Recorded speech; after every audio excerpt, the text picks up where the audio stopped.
J'ai reçu il y a quelques jours la visite d'un ancien ambassadeur arabe de l'UNESCO qui m'a dit: Monsieur le Président, ne sous-estimez pas la capacité insurrectionnelle de la communauté musulmane en France. Il m'a dit: c'est un avertissement que je vous donne. Voilà. Ne sous-estimez pas. Mais si c'était une réalité, je pense qu'aujourd'hui, localement sur Marseille, on aurait alors la possibilité d'avoir un maire de confession musulmane. C'est possible. Mais c'est pas le cas, on le voit très bien aux Oui, élections. oui, mais ça ne veut rien dire. Le corpus électoral est quand même... Enfin, la pyramide de Maslow, vous connaissez.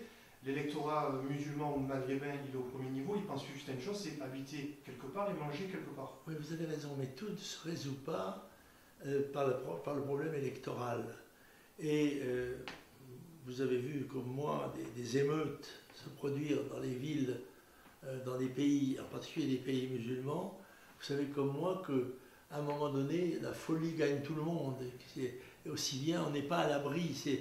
L'agrégé fait partie de la même dynamique de masse que le cordonnier ou que le chômeur.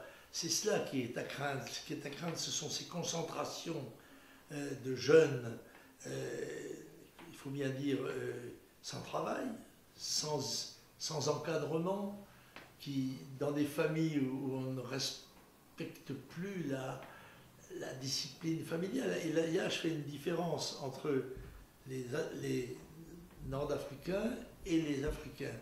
Parce que les familles maghrébines, très souvent quand même, sont sous l'autorité d'un père, qui, même s'il a été son autorité amoindrie par le milieu en métropole, reste quand même un patron.